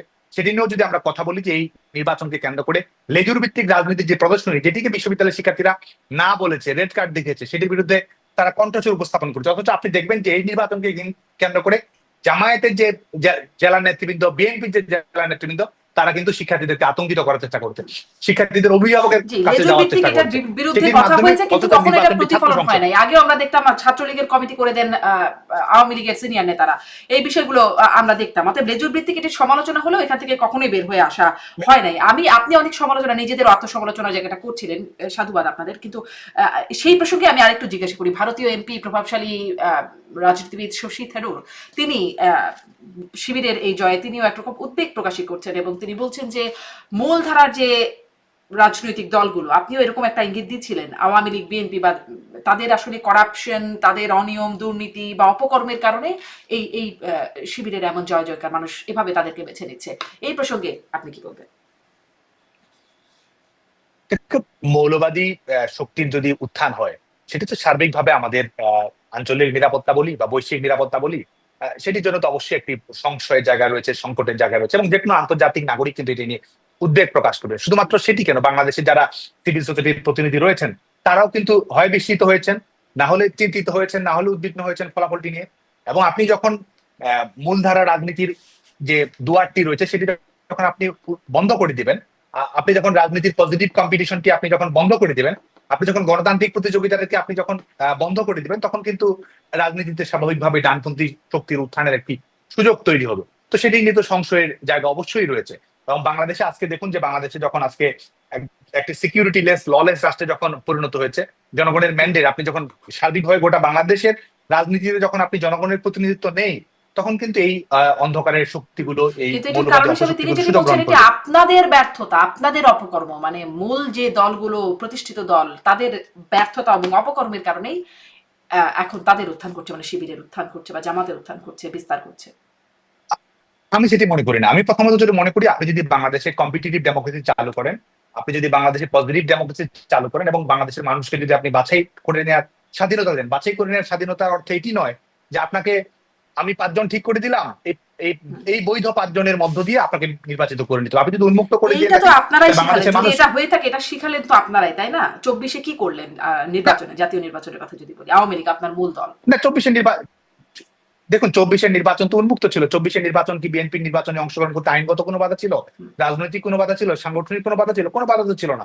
অথচ এবার 25-এ সেটি বাধা রয়েছে। অতএব বিষয়টি কিন্তু এক না। আপনি কি আওয়ামী লীগকে উন্মুক্ত রেখেছেন? আপনি কি আওয়ামী লীগকে রাজনীতি করার সুযোগটা করে দিচ্ছেন? আপনি তো দিচ্ছেন না। আপনি নিবন্ধন বাতিল করেছেন, বিএনপির নিবন্ধন কি বাতিল হয়েছে? বিএনপি তো মানে এখন 2018 আওয়ামী সালের লীগকে নির্বাচনে আইনগতভাবে অংশগ্রহণ বাধা করেছে দেওয়া হচ্ছে, আর তখন দুপুরবেলা। আসলে 18-তে নির্বাচন করে তারা দেখেছে যে ভোট করে আসলে লাভ হয় না, আইনগত কোনো বাধা নেই, ভোটে আসো, কিন্তু ভোটে আসলে জিততে পারবা না তোমরা, এরকম একটা বিষয় তো স্থাপিত হয়ে গিয়েছিল। 18-র ভোটে তো তারা প্রমাণ পেয়েছে যে তাদের আসলে ভোট করে লাভ হবে না।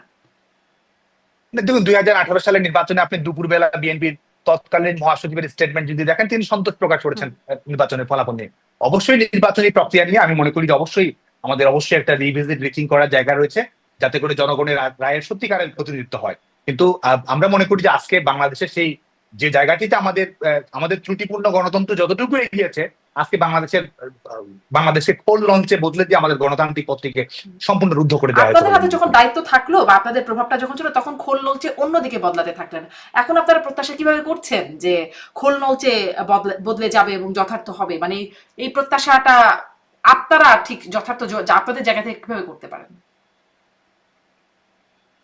হ্যাঁ, অবশ্যই আমরা করি, কারণ আমরা বিশ্বাস করি যেটি, সেটা হচ্ছে যে গণতন্ত্রের প্রতি দায়বদ্ধতা সবারই রয়েছে। একটা রাজনৈতিক সংগঠন হিসেবে আমাদের রয়েছে, সামাজিক সংগঠন, নাগরিক হিসেবে আমাদের রয়েছে। বাংলাদেশে রাজনীতি করি আমরা, আমাদের দায়িত্ব, আমরা সরকারের, আমাদের দল সরকারে ছিল, এই কারণে আমাদের দায়িত্ব এটি তো নয়, বরং সরকারি দল বা রাষ্ট্র ক্ষমতায় যে কেউ থাকতে পারে, জনগণ যাকে নির্বাচিত করবে সেই রাষ্ট্র ক্ষমতায় থাকবে, এটি স্বাভাবিক প্রক্রিয়া এবং এটি প্রতিষ্ঠিত করতে হবে। তো আজকে যারা ক্ষমতায় আছে তারাও জনগণের প্রতিনিধিত্ব করেন না, এবং ভবিষ্যতে আপনি আপনার পরিকল্পিত নিয়ন্ত্রিত যে নির্বাচন করার চেষ্টা করছেন, সেখানে জনগণকে আপনি কাটিয়ে দেওয়ার চেষ্টা করছেন। অতএব বাংলাদেশের সমস্যা যদি থেকে থাকে এবং সেই সমস্যার সমাধান যদি আপনি করতে চান, অবশ্যই আপনাকে অন্তর্ভুক্তিমূলক এবং নিরপেক্ষ সরকারের অধীনে সবার জন্য সমান সুযোগের জায়গা রেখে আপনার নির্বাচনের পরিবেশটি উন্মুক্ত করে দিতে হলো। আর আজকে গোটা বাংলাদেশে আপনি একটা দম বন্ধ করা পরিবেশ, এবং আপনি সাদ্দাম, অন্তর্ভুক্তিমূলক এবং নিরপেক্ষ সরকার, আপনি খুবই দারুণ একটা কথা বলেছেন। এখানে একটু কথা বলতে চাইবো, কিন্তু তার মানে এই যে আপনারা নিজেদের কাছে, যখন আপনারা বা আপনার মূল দল ক্ষমতায় ছিল, আপনারা তখন নিজেদের কাছে আশা করতে পারেন নাই বা নিজেদের কাছে নিজেরা দায়িত্বশীল হবেন বলে ভাবেন নাই, কিন্তু বর্তমান সরকারের কাছে আশা করছেন বা দায়িত্বশীলতা আশা করছেন যে তারা আসলে খোল নলচেটা বদলে দেবে। দেখুন, আপনি যদি ছাত্র সংসদ নির্বাচনের প্রসঙ্গ ধরেই যদি বলি, সেটা হচ্ছে যে আপনি দেখুন মিলিটারি ডিক্টেটর, সামরিক স্বৈরশাসক এরশাদ কিংবা সামরিক স্বৈরশাসক জিয়াউর রহমান, তাদের সঙ্গে তো বিশ্ববিদ্যালয়ের ছাত্র সংসদ নির্বাচন অনুষ্ঠিত হয়েছে। তাদের ছাত্র সংসদ নির্বাচন অনুষ্ঠিত ছিল বলেই সরকারটি গণতান্ত্রিক হয়ে গেল, সরকারটি বৈধ হয়ে গেল, সেটি তো নয়। আর আপনি যেটি বলছেন যে আমাদের অবশ্যই সামনের দিকে তাকাতে হবে, আমাদের অবশ্যই সামনের দিকে তাকাতে হবে, এবং যে সমস্যা যদি থেকে থাকে সেটি সমাধান করার জন্য আমাদের চেষ্টা করতে হবে। এবং এটা যদি আপনি না করেন তাহলে আপনি কি অর্জন করবেন? আপনি কি মনে করেন যে বাংলাদেশে আওয়ামী লীগকে বাইরে রেখে, যেখানে আওয়ামী লীগকে রাজনৈতিক দল হিসেবেও যদি আমি, এখানে তো বিবেচনা সেটি নয়, বিবেচনা হচ্ছে বাংলাদেশের মানুষের আওয়ামী লীগকে সমর্থন করার অধিকার আছে, এবং আপনি যদি সেটি বন্ধ করে দিচ্ছেন এবং আপনি বলছেন যে বাংলাদেশের গণতন্ত্র তো আমাদের প্রতিষ্ঠিত অবশ্যই করতে হবে, আমাদের সমাজকে, রাষ্ট্রকে তো গণতান্ত্রিক করতে হবে, তা আপনি সেটি করবেন কিভাবে? আজকে আপনি আওয়ামী লীগ ছাড়া নির্বাচনে অংশগ্রহণ করছেন, তো সেটির মাধ্যমে তো অবশ্যই সেটিকে গণতান্ত্রিক নির্বাচন বলার কোনো সুযোগটি থাকছে না। তার মানে বাংলাদেশের গণতন্ত্রের সংকটটি থেকেই যাচ্ছে, বাংলাদেশের স্থিতিশীলতার সংকটটি থেকেই যাচ্ছে, এবং বাংলাদেশের সরকারের যে বৈধতার সংকটটি সেটি কিন্তু আপনি থেকেই যাচ্ছে। এখন আপনি বলতে পারেন যে বিড়ালের গলায় ঘন্টাটি আসলে বাঁধবে কে, কিন্তু আমাদের তো সেটি বাঁধার চেষ্টা অবশ্যই করতে হবে। মানে আপনারা বাঁধেন নাই, কিন্তু এখন বাঁধার আশা করছেন যে এখন অন্তত বাঁধা হবে। আপনার কাছে একটু এটিও আপনারা বলছেন অন্তর্ভুক্তিমূলক নির্বাচনের জন্য নিরপেক্ষ সরকারের কথা বলছেন। এই কথাটি তো মানে বলতে বলতে বলতে বলতে এবং আমাদের কাছে মনে তো একই কথা বারবার শুনছি বিএনপি বা বিরোধী দলগুলোর পক্ষ থেকে দিয়ে আসতো, তখন তো আপনারা আসলে বিষয়টি কানে তুলতেন না। এখন আপনারা বলছেন, বিষয়টি আসলে কেমন লাগছে যে আপনাদের নেতাকর্মীরা বলছেন যে কেয়ামত পর্যন্ত তত্ত্বাবধায়ক সরকার কখনো ফিরবে না, এরকম প্রসঙ্গটি বলছেন। এখন আমরা দেখছি সাবেক প্রধানমন্ত্রী শেখ হাসিনা তিনিও বলছেন তত্ত্বাবধায়ক সরকার, নির্দলীয় তত্ত্বাবধায়ক সরকার অধীনে নির্বাচনের। এটি কি আপনাদের একটা নৈতিক পরাজয়ের জায়গা, যে আপনারা যেটি প্রচন্ড অপোজ করেছেন সেখানেই এখন আপনারা দাবি তুলছেন? সেটি কি আপনার নৈতিক একটা মানে কোথাও যে আপনাদের পরাজয়ের জায়গা দেখেন?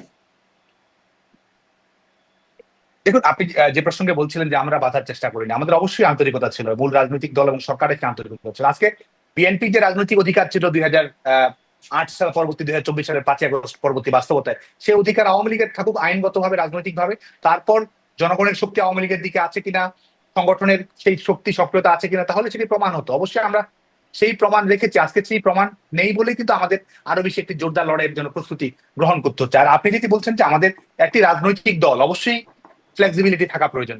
এখানে জনগণের প্রত্যাশার প্রতি সম্মান, জনগণের প্রত্যাশাকে সেটির প্রতি মানুষের প্রত্যাশাটা কি? মানুষের প্রত্যাশা হচ্ছে মানুষ একটি স্বচ্ছ নির্বাচন দেখতে চায়, মানুষ একটা অন্তর্ভুক্তিমূলক নির্বাচন দেখতে চায়, বাংলাদেশের রাজনৈতিক সংগঠনগুলোর মধ্যে ইতিবাচক একটি প্রতিযোগিতা বাংলাদেশের জনগণ দেখতে চায়। তো জনগণের প্রত্যাশার প্রতিফলন ঘটনা, জনগণের প্রত্যাশার প্রতিনিধিত্ব করা, এটি তো একটি রাজনৈতিক দলের মূল দায়িত্ব। একটি হচ্ছে রাষ্ট্রের মালিকানা, জনগণের মালিকানা জনগণের কাছে ফিরে দিতে হবে, এটি রাজনৈতিক দায়িত্ব। গণতান্ত্রিক রাষ্ট্র ব্যবস্থার প্রতি জনগণের রাজনৈতিক দলের দায়িত্ব আছে, সেটি একটি দায়িত্ব। আরেকটি হচ্ছে যে জনগণের প্রত্যাশা এবং সিদ্ধান্তের আলোকে, কারণ জনগণের প্রত্যাশা তো রাজনৈতিক দলের কৌশলের চেয়েও জনগণের প্রত্যাশা প্রতিফলন ঘটানো কিন্তু রাজনৈতিক দলের মূল দায়িত্ব। তো সংগঠন হিসেবে বাংলাদেশ আওয়ামী লীগ, বাংলাদেশ ছাত্রলীগ সেটি রিফ্লেকশন ঘটানোর চেষ্টা করছে। এটি তো সংগঠনের দুর্বলতা নয়, এটি সংগঠনের শক্তি বলে আমি মনে করি। জি নিশ্চয়ই, জনগণ আসলে সবসময় এই প্রত্যাশা করেছে তাদের প্রতিনিধি তারা বাছাই করবে, নির্বাচন সুষ্ঠু হবে, কিন্তু তখন সেই প্রত্যাশাটা আপনারা তখন বোঝেন না, কিন্তু এখন খুব বুঝছেন এবং আমলে নিচ্ছেন। যাই হোক, সাধুবাদ আপনাদের এই আমলে নেবার বিষয়টি। আপনি বলছিলেন যে জোরদার লড়াইয়ের জন্য আপনারা প্রস্তুতি নিচ্ছেন, আসলে কেমন প্রস্তুতি আপনাদের সেটাও একটু জানতে চাই। সামনে যেহেতু ছাত্রলীগ একদম তো নিষিদ্ধই, আওয়ামী লীগের রাজনৈতিক কর্মসূচি নিষিদ্ধ, আপনাদের লড়াইয়ের প্রস্তুতিটা কেমন? আমরা অবশ্যই আমরা এই যে প্রতিকূল বাস্তবতা, এই প্রতিকূল বাস্তবতার মধ্যেও আমরা সংগঠিত হওয়ার চেষ্টা করছি, অর্গানাইজ করার চেষ্টা করছি, এবং আমাদের কর্মকাণ্ড নিয়ে আমরা রিভিজিং করার চেষ্টা করি। আমাদের আত্মসমালোচনার জায়গা রয়েছে, ত্রুটি বিচ্যুতি জায়গা থাকলে সেগুলো কারেকশনের জায়গা রয়েছে, সেটি আমরা চেষ্টা করি। কিন্তু আমরা মনে করি যে আজকে বাংলাদেশে যে বাস্তবতা তৈরি হয়েছে, এই বাস্তবতা আমাদের আন্দোলনের কোনো বিকল্প নেই, এবং সেই আন্দোলন বাস্তবায়িত করার জন্য, সেই আন্দোলন কিন্তু আমাদের ক্ষমতায়িত হওয়ার জন্য নয়, সেই আন্দোলন জনগণকে ক্ষমতায়িত করার জন্য, সেই আন্দোলন বাংলাদেশের ডেমোক্রেটিক ট্রানজিশনকে স্টেবল করার জন্য, টেকসই করার জন্য, এবং গণতান্ত্রিক রাষ্ট্র ব্যবস্থাকে শক্তিশালী করার জন্য কিন্তু আমরা সেটি করছি। কারণ আপনি দেখুন, আপনি নিজে আত্মতৃপ্ত থাকলেন, আত্মতৃপ্ত থেকে আপনি একটা নির্বাচন, আমি তুমি এবং দামির একটা নির্বাচন করে কাউকে ক্ষমতায় দিয়ে দিলেন। এটি কি বাংলাদেশের যে গণতান্ত্রিক পথ চলা, সেই গণতান্ত্রিক পথ চলাকে এটি কি সমস্যা থেকে সমাধান করবে, নাকি সমস্যাটা আরো বিস্তৃত করবে, সমস্যার বিকেন্দ্রীকরণ ঘটাবে? তো সেটি তো ঘটার সম্ভাবনা রয়েছে। বাংলাদেশকে যদি আপনি স্থিতিশীল গণতান্ত্রিক প্রতিযোগিতাপূর্ণ, মানে আপনি কি এটা এখনকার কথা বলছেন নাকি 24 নির্বাচনে? আপনি যদি আমি তুমি দামির কথা বলছেন? জি না, অবশ্যই বর্তমান সময় যেটি রয়েছে সেটিকে কেন্দ্র করে বলছি, যেটি হতে যাচ্ছে সেই নির্বাচনকে কেন্দ্র করে বলছি। কারণ এই যে নির্বাচনটি আপনি পরিকল্পনা করছে এই দখলদার সরকার, সেই দখলদার সরকার আপনি নির্বাচনের আগেই রাজনৈতিক দলকে কিন্তু শুধুমাত্র নিশ্চিত করে নেয়। আমি একজন সচেতন রাজনৈতিক কর্মী হিসেবে মনে করি বাংলাদেশের জনগণের অর্ধেক জনগোষ্ঠীর ভোটাধিকারই কেড়ে নেওয়া হয়েছে।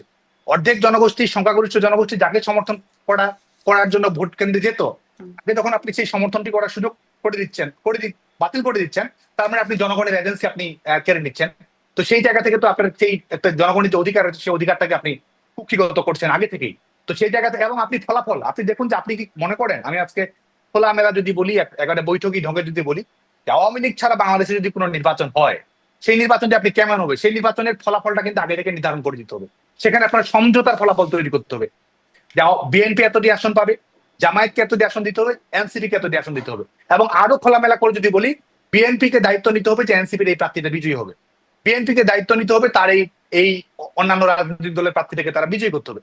পূর্ব নির্ধারিত ফলাফল যেটা, তার মানে আরো স্পষ্ট করে ফলাফলটা আসলে ইলেকশন কমিশন দিবে না, ফলাফলটা দিতে হবে নয়াপল্টন থেকে।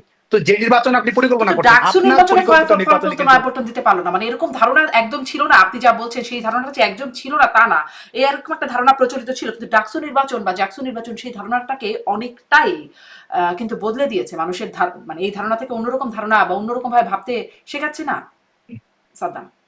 দেখুন, ছাত্র সংসদ নির্বাচন অবশ্যই গুরুত্বপূর্ণ, সেখানে ম্যান্ডেট রয়েছে,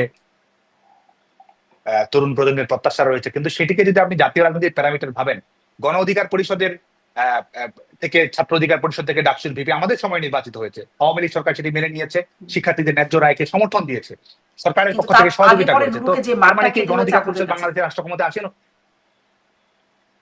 না? আমি যে পয়েন্টটি বলছি সেটা হচ্ছে যে রাষ্ট্র ক্ষমতায়, তার মানে কি গণ অধিকার পরিষদ রাষ্ট্র ক্ষমতায় আসীন হওয়ার দল ছিল? ডাকসুর ভিপি বাসদ থেকে হয়েছে, জাসদ থেকে হয়েছে, তারা কি বাংলাদেশের রাষ্ট্রীয় রাজনৈতিক ক্ষমতার হিস্সাদার হয়ে গেছে, জিম্মাদার হয়ে গেছে? আসলে তো সেটি হয়নি। একটি ছাত্র সংসদ নির্বাচনে, এক বছরের একটি নির্বাচনে যে কেউ বিজয়ী হতে পারে, কারণ শিক্ষার্থীরা নানা প্যারামিটার থেকে একজন প্রার্থীকে বেছে করে, ব্যক্তিগত জায়গা থেকে পছন্দ করতে পারে, আদর্শিক জায়গা থেকে পছন্দ করতে পারে, সাংগঠনিক কৌশলের কারণে একজন বিজয়ী হতে পারে, বাস্তবতার কারণে পছন্দ করতে পারে, ক্যাম্পাস ট্রেন্ডের কারণে পছন্দ করতে পারে। কিন্তু সেটার মাধ্যমে গোটা বাংলাদেশের জনমিতির আপনি একটি প্রতিফলন পাচ্ছেন, সেটি মনে করার কোনো কারণ নেই। আর আপনি যেটি বললেন যে অবশ্যই ছাত্র সংসদের ভিপি যিনি ছিলেন, আমাদেরই সঙ্গে নির্বাচিত হয়েছিলেন ডাকসুর ভিপি নুরুল হক নূর, তার সঙ্গে অনেক অনাকাঙ্ক্ষিত ঘটনা অবশ্যই ঘটেছে, এটি অবশ্যই আমাদেরকে স্বীকার করতে হবে, এবং সেই রাজনৈতিক সংস্কৃতি থেকে বের হওয়ার জায়গা থেকে অবশ্যই আমার চিন্তা ভাবনা, অবশ্যই আমাদের মূল্যায়ন রয়েছে। জি, আপনি সেটিকে অনাকাঙ্ক্ষিত ঘটনা বলছেন, তার জন্য আপনারা দুঃখ প্রকাশ করছেন। অবশ্যই সেটি কোনোভাবেই আমরা যিনি ছাত্র সংসদের মাধ্যমে নির্বাচিত হয়েছেন কোনোভাবেই অনাকাঙ্ক্ষিত ঘটনার শিকার হবেন এটা প্রত্যাশা করি না, এবং সেই জায়গায় যদি আমাদের দুর্বলতা ঘাটতি থাকে অবশ্যই আমরা মানে আমরা তো সবসময় দেখতাম, আপনাদের সময় তখন গণমাধ্যমে দেখতাম ছাত্রলীগ বেড়েছে, ছাত্রলীগের কাছে মানে প্রায় এই কথাটা এরকম ছিল, যেখানেই পায় নৌকে সেখানেই মারে ছাত্রলীগ, মানে এরকম একটা কথা প্রচলিত হয়ে গিয়েছিল। যদি বলছেন কেন না, আমি যেটি বলছি যে সেটি হচ্ছে যে দেখুন, এটি একটি হচ্ছে যে এই মারধরের ঘটনা, এই অপসংস্কৃতির ঘটনা, এটি বাংলাদেশের ছাত্রলীগের বৈশিষ্ট্য সেটি নয়, এটি বাংলাদেশের ছাত্র রাজনীতির স্বাভাবিক কৃত্যায়। আজকে দেখুন যে আপনি ভোট কেন্দ্রের কথা বলছেন, উৎসব মুখর 78%, ছাত্রলীগের একজন হয়তো ভুলক্রমে ভোটার তালিকায় এসেছিল, সে ভোট দিতে গেছে, তা কিন্তু ভোট কেন্দ্র থেকে সরাসরি থানা থেকে কারাগারে পাঠিয়ে দেওয়া হচ্ছে। তো এটিও তো একটি ঘটনা। শিক্ষা, আমাদের ছেলেমেয়েরা পরীক্ষা দিতে গেছে, পরীক্ষা থেকে সরাসরি তাকে কারাগারে পাঠিয়ে দিচ্ছে, এই ধরনের ঘটনা তো অহরহ ঘটেছে। তো বাংলাদেশ ছাত্রলীগ তো এই ঘটনার শিকার হয়েছে। তো এটি আমাদের সার্বিক ছাত্র রাজনীতির একটি অবক্ষয়ের জায়গা, এটির জন্য কোন একটি সুনির্দিষ্ট ছাত্র সংগঠনকে দায়ী করা এটি সুচিন্তিত নয় বলে আমি মনে করি। বরং আমি মনে করি যে আমাদের যেটুকু দায় যদি থেকে থাকে সার্বিক ছাত্র রাজনীতির অবক্ষয়গত জায়গা থেকে, কিংবা আমাদের দৃষ্টিভঙ্গিগত জায়গা থেকে, কিংবা আমাদের অনুশীলনের জায়গা থেকে, সেটা অবশ্যই আমরা মানে আপনি যেহেতু বলছেন যে যদি ভুল এই জায়গাটায় ভুল থাকলে বা এটা ঠিক হয় নাই, এই বিষয়টা যেহেতু আপনারা আত্মসমালোচনা করছেন, ধরুন আপনারা আবার ক্যাম্পাসে ফিরতে পারলেন বা কখনো দেশের সক্রিয় রাজনীতি করতে পারলেন, তখন কি আপনাদের এই বিষয়গুলো পরিবর্তন করবেন? ধরুন ছাত্র শিবির পেলেই পেটাতে হবে বা নুরুর মতো যারা থাকবে তাদেরকে পেটাতে হবে, এই বিষয়গুলো কি পরিবর্তন করবেন? আমি একটা হাইপোথেটিক্যাল সিচুয়েশন বলছি। আচ্ছা, আমি আপনাকে বলি, সাদিক কায়েম বা এস এম ফরহাদ তারা ক্যাম্পাসে ছিল, ছাত্র শিবিরের রাজনীতি করেছে, পরিচয় প্রকাশিত হয়েছে, তারা কি কখনো এ ধরনের দমন পীড়নের শিকার হয়েছে? পরিচয় ছিল আপনি যখন মানে ছাত্রলীগের, দুঃখিত না, এর বাইরেও আরো অনেকেই রয়েছে। আপনি তাহলে দেখুন যে ছাত্র শিবিরের যে কমিটিগুলো এখন তো প্রকাশিত হয়েছে, আপনি দেখুন যে কয়জন নির্যাতনের শিকার হয়েছে, আপনি দেখুন যে কয়জন নিগ্রহের শিকার হয়েছে, আপনি দেখুন যে তার ক্যাম্পাস জীবনে কোনো ধরনের দুর্ঘটনার শিকার হয়েছে কিনা, পাবেন। কিছু খারাপ উদাহরণ রয়েছে, এখন প্রকাশ্যে আসছে না, অনেক কিছু না, সবকিছু প্রকাশ্য ছিল না এমন নয়, তাদের অনেক কিছু তো প্রকাশ্য ছিল, সবাই হয়তো প্রকাশিত ছিল না, তাদের সাংগঠনিক কৌশলের যে তারা বলে গুপ্ত রাজনীতিকে বৈধতা দেওয়ার জন্য তারা যেটি বলতে থাকে, কিন্তু তার মানে এই নয় তো সবগুলোই পরোক্ষ ছিল, সবগুলো অপ্রত্যক্ষ ছিল, এমন তো নয়। ছাত্র শিবিরের কেন্দ্রীয় কমিটি, তাদের কাউন্সিল, এসব তো অনেক ক্ষেত্রে অনেক তথ্য তো গণমাধ্যমে উন্মুক্ত ছিল, এবং সেটা আপনি নিজেও সেটি সার্চ করলে আপনি দেখতে পারেন। তো তো সেই জায়গাটা কিন্তু সেটি করেনি। আর আমরা বাংলাদেশ ছাত্রলীগ আমাদের সক্রিয়তা অবশ্যই থাকবে। আজকে তো আমরা এই দখলদার সরকারের বেআইনি নিষেধাজ্ঞার আমরা কোনো পরোয়া করি না, সিম্পলি আমরা কোনো পরোয়া করি না। আমরা আত্মশক্তিতে বিশ্বাস করি, সাধারণ শিক্ষার্থীদের, কারণ এই সংগঠনটি বাংলাদেশ ছাত্রলীগ, এই সংগঠনের মালিকানা তো সাধারণ শিক্ষার্থীদের। এই সংগঠনটি তো এই ছাত্রলীগের, এই সাধারণ শিক্ষার্থীরাই তো বাংলাদেশ ছাত্রলীগের বিজয়ী করেছে।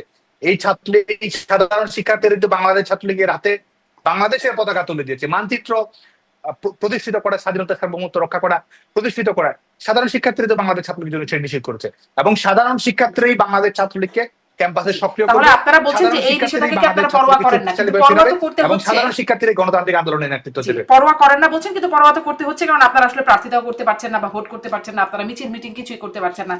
তাহলে আপনারা পরোয়া না করে কি করছেন সেটি আমি আসলে একটু জানতে চাচ্ছিলাম, যে আপনারা ওই যে লড়াই করবেন, শক্ত লড়াই, সেই বিষয়গুলো কি করবেন, আপনাদের সামনে কি কি পরিকল্পনা? দেখুন, পরোয়া করছেন না, আমাদের নেতা কর্মীরা তো লড়াই করছে। বাংলাদেশে এটি সম্ভবত গিনেস বুকসের রেকর্ডসও যদি আপনি দেখেন, যে 12 মাসে 5-6 লাখের মতো কারাবন্দী, এটি আপনি যদি আমাদের বিভিন্ন অধিকার ভিত্তিক রাইটস অর্গানাইজেশনগুলো রিপোর্ট দেখেন, সেখানে এতজনকে কারাবন্দী করা হয়েছে। আমাদের গোটা বাংলাদেশে 5 লক্ষ শিক্ষার্থী স্বাভাবিক শিক্ষা কার্যক্রমের বাইরে রয়েছে।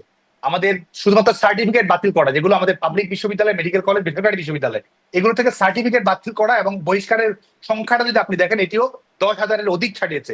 তো এই অবস্থার মধ্যে বাংলাদেশ ছাত্রলীগ শক্তিশালী, সক্রিয়, সাংগঠনিক অবস্থান দৃঢ় বলেই তো এই ঘটনাগুলো ঘটছে।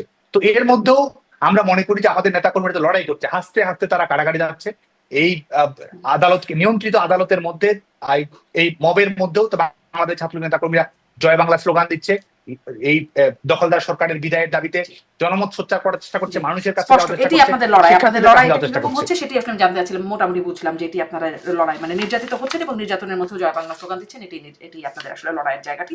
আমি শেষ প্রশ্নটি করতে চাই, যে এটি অবশ্য একদম বৃহত্তর রাজনৈতিক জায়গা থেকে প্রশ্ন করতে চাই। ফেব্রুয়ারিতে নির্বাচন, সরকার বলছে কেউ বাধাগ্রস্ত করতে পারবে না, নির্বাচন হবে এই ফেব্রুয়ারিতে। আমি এবং বর্তমান যে বাস্তবতা, আওয়ামী লীগের রাজনৈতিক কর্মকাণ্ড নিষিদ্ধ, ছাত্রলীগ তো নিষিদ্ধ বটেই, পুরোপুরি নিষিদ্ধ।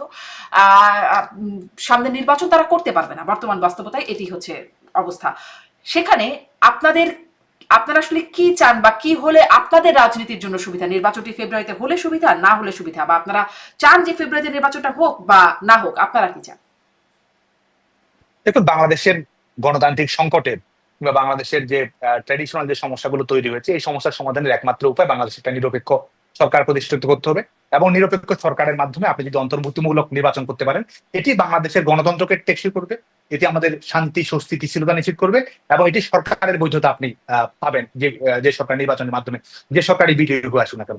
যখন এই প্যারামিটার গুলো পূরণ হবে না, তখন কিন্তু বাংলাদেশটাকে আপনি এক ধরনের অস্থিতিশীলতার মধ্যে ঠেলে দিচ্ছেন, আমাদের স্বাধীনতা সার্বভৌমত্বকে আপনি সংকটের মুখে ফেলে দিচ্ছেন। যে কারণে আমরা মনে করি যে এটি, এবং শুধু আমরা সংশয় প্রকাশ করছি কেন, আজকে যারা এই দখলদার সরকারের মূল প্রতিনিধিত্ব রাজনৈতিক দল কিংস পার্টি কি বলছে? কিংস পার্টি কি বলছে? তারা নির্বাচনে অংশগ্রহণ করবে? তারাও কিন্তু বলছে না। তারা এখানে প্রপোর্শনাল রিপ্রেজেন্টেশন নিয়ে কথা বলছে, তারা সেকেন্ড রিপাবলিক নিয়ে কথা বলছে, তারা গণপরিষদ নিয়ে কথা বলছে। আওয়ামী লীগের বাইরে অন্যান্য রাজনৈতিক দলগুলোর যদি অভ্যন্তরীণ দ্বন্দ্ব, বিবাদ, বিসংবাদের বিষয়গুলো আপনি দেখেন, নির্বাচন নিয়ে কিন্তু তারাই অনিশ্চিত রয়েছে। আর আমরা অবশ্যই মনে করি যে আমাদের এই দখলদার সরকারকে বিদায় করে। এবং আরেকটি বিষয়, আপনি যদি আমি একদম সুস্পষ্টভাবে জানতে চাই, আপনারা কি চান ফেব্রুয়ারিতে নির্বাচনটা হয়ে যাক নাকি না হোক? কি চান আপনারা আসলে? দেখুন, আমাদের একটি প্রত্যাশা, এবং এটা আমরা কিন্তু দলীয় স্বার্থের চেয়ে জনগণের স্বার্থকে আমরা সবচেয়ে বেশি দেখি, এবং বাংলাদেশের ভবিষ্যৎটি যেন নিরাপত্তা হয়, আমাদের ডেমোক্রেটিক ট্রানজিশনটা যেন পিসফুল হয়, সেই জায়গা থেকে আমরা বলি যে আপনার প্রথমত হচ্ছে যে আপনাকে নিরপেক্ষ সরকার প্রতিষ্ঠিত করতে হবে, যেই সরকারের নিউট্রালিটি থাকবে, যেই সরকারের ক্যাপাসিটি থাকবে। এই সরকারের শুধুমাত্র নিরপেক্ষতাই তো প্রশ্নবিদ্ধ নয়, এই সরকারের ক্যাপাসিটি রয়েছে, এই ক্যাপাসিটি থেকেও বিশ্বাস করেন এই সরকারের সেই সক্ষমতা রয়েছে কিনা। একটি ছাত্র সংসদ নির্বাচনে আপনি জাকসু নির্বাচন নিয়ে আপনি বলছেন যে অংশগ্রহণ করেছে, জাকসু নির্বাচনের ফলাফল যদি 3 দিন লাগে, তাহলে গোটা বাংলাদেশের নির্বাচনের ফলাফল দিতে কতদিন লাগবে? আজকে যদি জাকসু নির্বাচনের 5টি প্যানেল এই নির্বাচন থেকে সরে আসে, ফলাফল শেষ হওয়ার আগে বর্জন করে, তাহলে সেই নির্বাচনকে আপনি টেকসই কিভাবে করবেন? সেই নির্বাচনের ফলাফলকে কিভাবে আপনি গ্রহণযোগ্য করবেন? সেই নির্বাচন অংশগ্রহণমূলক আপনি কিভাবে করবেন বলে আপনি মনে করেন? তো এই সরকারের নৈতিক জায়গা নেই, এই সরকারের আইনগত বৈধতা নেই, এই সরকারের সেই সক্ষমতা নেই, এবং এই সরকারের সেই আন্তর্জাতিক আস্থাও নেই। সে কারণে আমাদের সবার সংকটই আসলে একটি জায়গায় এসে পৌঁছাতে, সেক্ষেত্রে এই সরকারকে বিদায় নিতে হবে।